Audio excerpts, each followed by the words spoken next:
నమస్తే.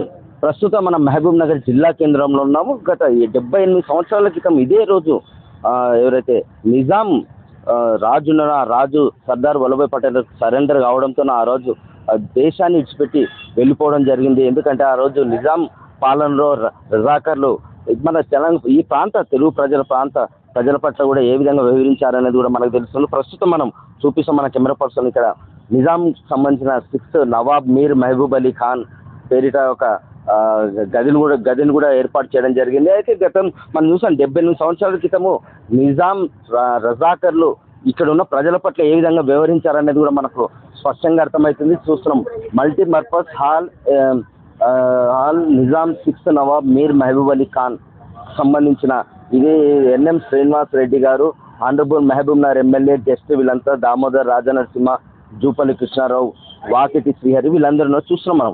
మన camera person చూపించడం జరుగుతుంది. అందులో నిజాంకి సంబంధించిన ఫోటోలు కూడా ఉన్నాయని చెప్పుకోవచ్చు.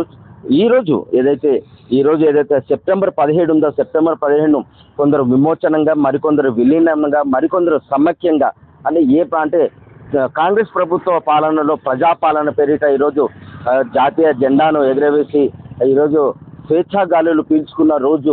అయితే మనం చూస్తున్నాం ఈ రజాకార్లు నిజాం అనే పేరిట దేశవ్యాప్తంగా ఉన్న నిజాం ఎవరైతే ఉన్నారో ఆ రోజు భారతదేశాన్ని వదిలిపెట్టి వెళ్ళిపోయిన రోజు ఈ రోజు అయితే ప్రస్తుతం ఇక్కడ మహబూబ్ నగర్ జిల్లా కేంద్రంలో R&B అతిథి గృహంలో ఈరోజు ఆయనకు ఒక అంటే నిజాం నవాబ్ మీర్ మహబూబ్ అలీ ఖాన్ బహదూర్ మహబూబ్ నగర్ స్థాపకుడు నిజాం.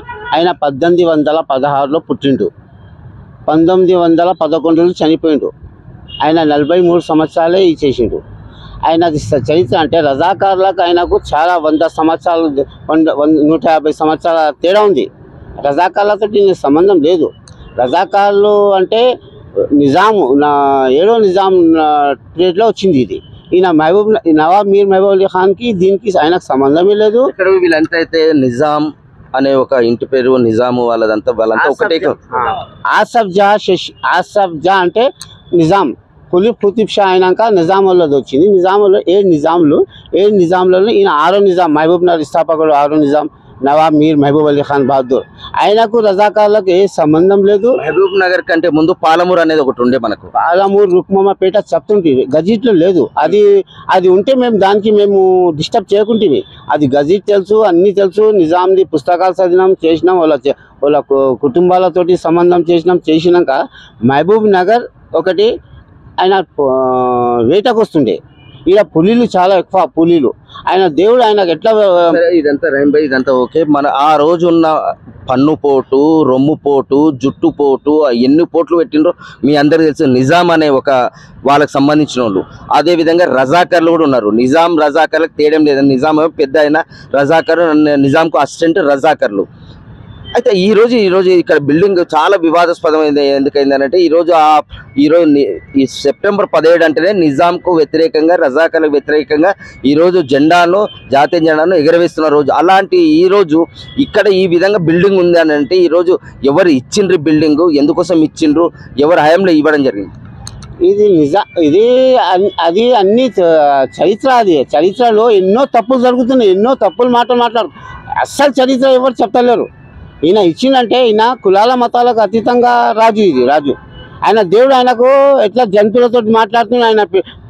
ఆయన పాము కలిస్తే విషం దిగిపోతుండే అసలు రాజు. హైదరాబాద్లో పెద్ద వరదలు వస్తే అప్పుడు అమ్మవారికి తలం కొట్టుకొని పట్టు చీర సమర్పించిన రాజు ప్రజల కోసం. ప్రజల కోసం ఆయన కింగ్ కోటి తిన్నికే కీమా రోటీలతోటి తినపెట్టిన రాజు. ప్రజల కోసం మొత్తం ఓపెన్ చేసి పెట్టిన రాజు. అసంటి రాజు ఈ రజాకార్లది అంటే ఏడో నిజాంలా కానీ ఉస్మానీ బాషాకి 7వ నిజాంకి ఆయనకు టచ్ లేదు. ఇది ఆయన వెనుక వెన్నపోటు పొడిచిన చరిత్ర అది.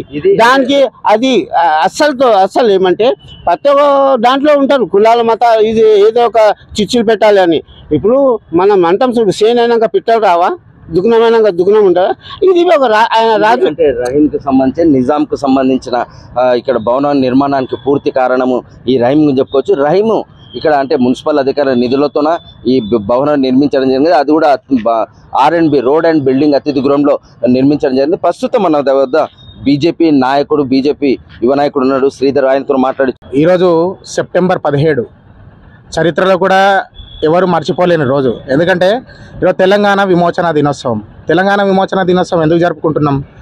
గతంలో మనకి స్వతంత్రం 1947లో స్వతంత్రం వచ్చిన తర్వాత కూడా మనకి ఏదైతే హైదరాబాద్ సంస్థానం అనేది దేశంలోనే సపరేట్ ఒక సంస్థానం.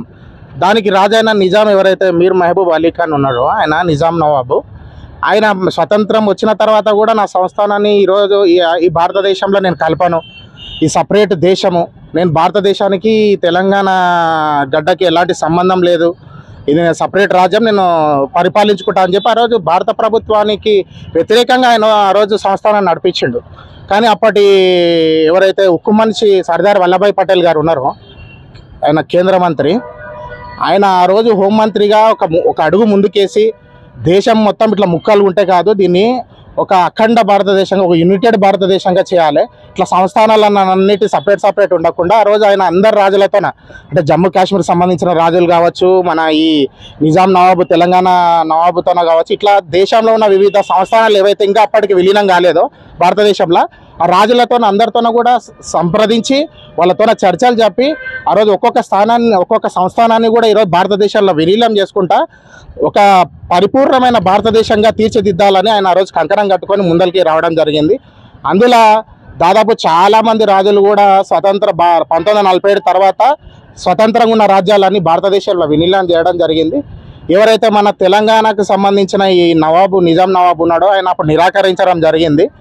అప్పటికి తెలంగాణ ప్రజలు కూడా భారతదేశాన్ని స్వతంత్రం రావడానికి ఎట్లయితే పోరాటాలు చేసిండ్రో, శ్రీధర్ ఇప్పుడు ఈ రోజు ఏదైతే జాతీయ జెండాను స్వేచ్ఛగా ఎగిరేసుకుంటున్నాం, నిజాం నిరంకుశ వ్యతిరేకంగా, రజాకార్లకు వ్యతిరేకంగా ఈరోజు జాతీయ జెండాను ఎగరవేస్తున్నాం అని కూడా ప్రజాపాలన పేరిట ఈరోజు కాంగ్రెస్ పార్టీ ఏదైతే నిర్వహిస్తున్నదో జాతీయ జెండాను ఎగరేస్తున్నారో, ఎందుకు నిరంకుశ వ్యతిరేకం, నిజాంకు వ్యతిరేకంగా, రజాకార్లకు వ్యతిరేకంగా అది చేసిండ్రు ఈరోజు?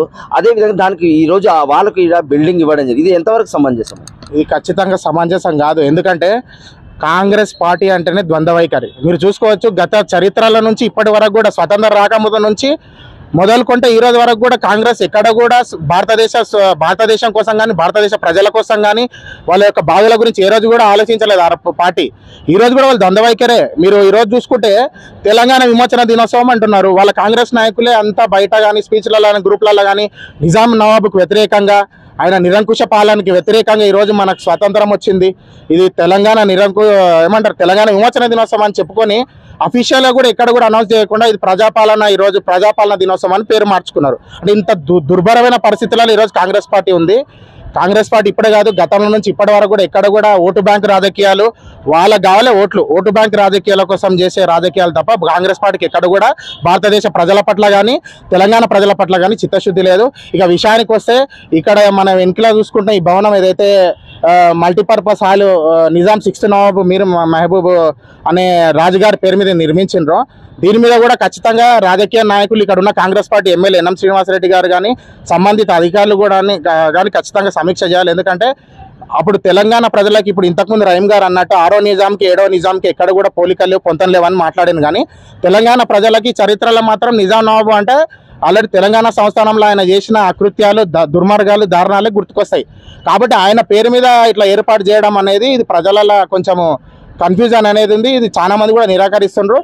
అది మీరు ఒక సంస్థకి ఒక ప్రతినిధిగా మీరు అందరికి కూడా ప్రజలకి దీని గురించి తెలియజేయాల్సిన అవసరం ఉంది. కాంగ్రెస్ పార్టీ నాయకులు కానీ, సంస్థకు సంబంధించిన ప్రతినిధులు కానీ ప్రజలలో పట్ల ఎలాంటి చర్చలకి దారి తీస్తుందో మీరు గమనించి దాన్ని తగ్గట్టు మీరు ముందుకు పోవాలి అని మేము ఈ పాలమూరు ప్రజలుగా కోరుకుంటున్నాం. ఇది ఏది ఏమైనప్పటికీ అంటే మనం ఇది రెండు వైపులా చూసాం. అక్కడ రహీం చెప్పిన మాటలకు, ఇక్కడ శ్రీధర్ చెప్పిన మాటలు చూసాం. ఏదేమైనప్పటికీ భవిష్యత్తులో కాల నిర్ణయం అనేది ఒకటి ఉంటుంది. కాలం సరైన నిర్ణయం తీసుకోబోతుంది. ఎందుకంటే రాజకీయ నాయకులు తమ అవసరాల కోసము ఈరోజు ఏదైతే ప్రజాపాలన పేరిట స్వేచ్ఛావాయులు, నిజాం నిరంకుశ వ్యతిరేకంగా అని చెప్పి ఈరోజు ఎంత బహిర్గతంగా సోషల్ మీడియాలలో చూస్తున్నాము. అటువంటి నిజాం నిరంకుశ వ్యతిరేకంగా పోరాడిన వాళ్ళకు, అంటే వ్యతిరేకంగా చేసిన వాళ్ళకు ఈ బిల్డింగ్ ఇవ్వడం జరిగింది. అదేవిధంగా ఎదపోటు అనుకుంటూ పన్ను పోటు ఎన్ని పోట్లు తెలంగాణ ప్రాంత ప్రజలపైన నిజాం కావచ్చు, అక్కడ రజాకర్లు కావచ్చు, అలాంటి వాళ్ళకి ఈరోజు ఇక్కడ బిల్డింగ్ ఇవ్వడం ఎంతవరకు సమంజసం అనేది ఇక్కడ రహీం చెప్పిన మాటలు మనం విన్నాం, ఇక్కడ శ్రీధర్ చెప్పిన మాటలను సరైన నిర్ణయం సరైన సమయంలో ప్రజలు నిర్ణయం తీసుకుంటారు. మహబూబ్నగర్ నుంచి మన తొలి కోసం మీ మధు. అది ఎన్నని